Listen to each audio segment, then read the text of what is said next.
আমাকে কেউ বুঝতে পারবে এতটা বোধহয় কারণ নেই। মূল্যবৃদ্ধির সময় চলছে ভাই, এখন মানুষ সুবিধা দেখেই সম্পর্কে এগোয়।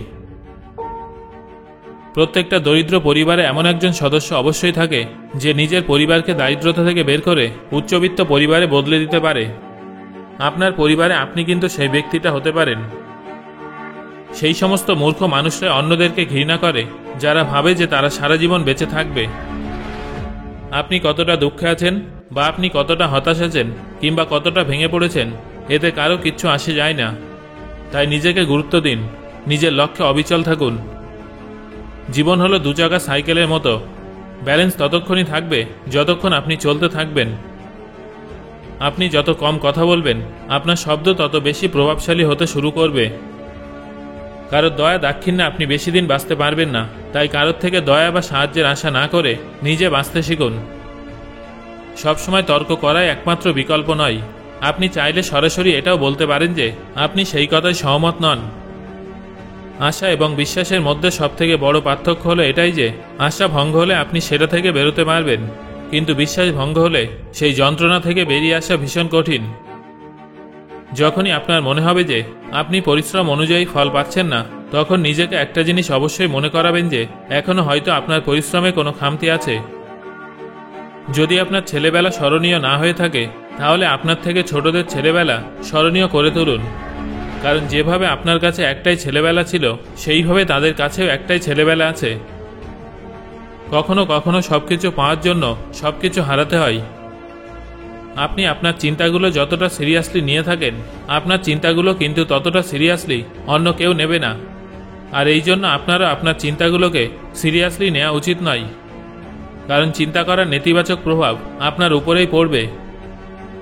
যদি আপনি কোনো সমস্যার মধ্যে দিয়ে যান, তাহলে আপনার সেই সমস্যার দিকে নয়, বরং সেটা সমাধানের দিকে নজর দেওয়া উচিত।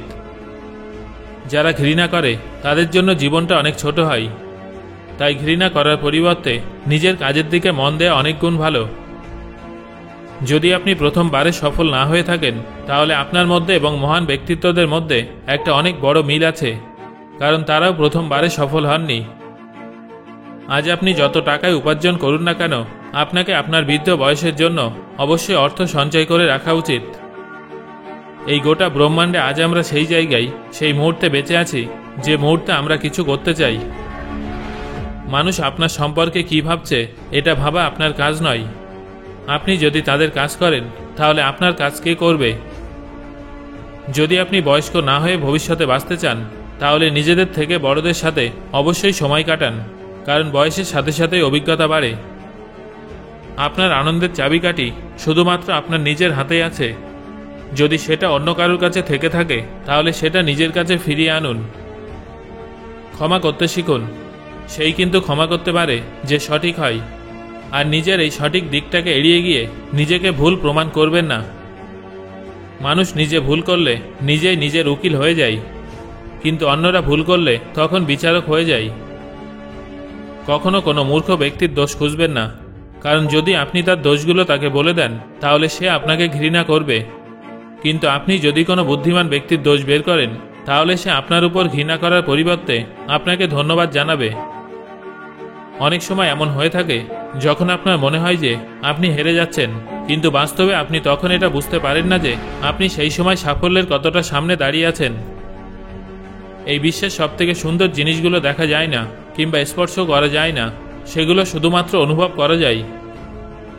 কোনো মানুষের আসল রূপ দেখতে চাইলে তাকে শুধুমাত্র একটা কথা বলবেন যে আপনি অনেক বড় সমস্যায় আছেন। কেউ একা থাকে, আবার কেউ একা থেকে যায়। এই স্বার্থপর পৃথিবীতে 4 জন মানুষ তখনই শেষ পর্যন্ত আপনার পাশে থাকবে যখন আপনি মারা যাবেন। আমরা সারাটা জীবন এটা ভেবেই কাটিয়ে দিই যে এটা করলে 4 জন কী ভাববে, ওটা না করলে 4 জন ব্যক্তি কী ভাববে। কিন্তু যখন মৃত্যু হয় তখন বোঝা যায় যে 4 জন শুধুমাত্র রাম নাম সত্য এটুকুই বলতে পারে। কঠিন সময় আসলে যেমন হাল ছেড়ে দেবেন না, আবার ভালো সময় আসলে অত্যাধিক উচ্ছ্বাসিত হবেন না।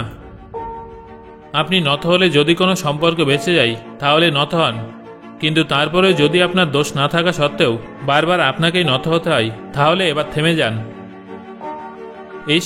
যদি তাদের কাছে আরেকটু সময় থাকতো, যাদের কাছে কাছের মানুষ তো আছে কিন্তু তাদের দেওয়ার মতো সময় নেই।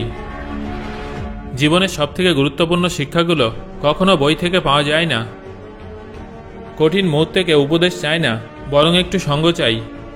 যদি আপনি কারোর পাশে দাঁড়াতে না পারেন, তাহলে অযাচিত উপদেশ দেওয়ার প্রয়োজন নেই। যদি আপনি আপনার জীবনের লক্ষ্য খুঁজে না পান, তাহলে আপনি কেবলমাত্র আনন্দ করে জীবন কাটান। আপনাকে ছোটবেলায় সবাই ভালোবাসবে, আপনার মৃত্যুর পরেও আপনাকে সবাই ভালোবাসবে, তবে এর মাঝের সময়টুকু আপনাকে নিজেকে খুশি রাখতে জানতে হবে।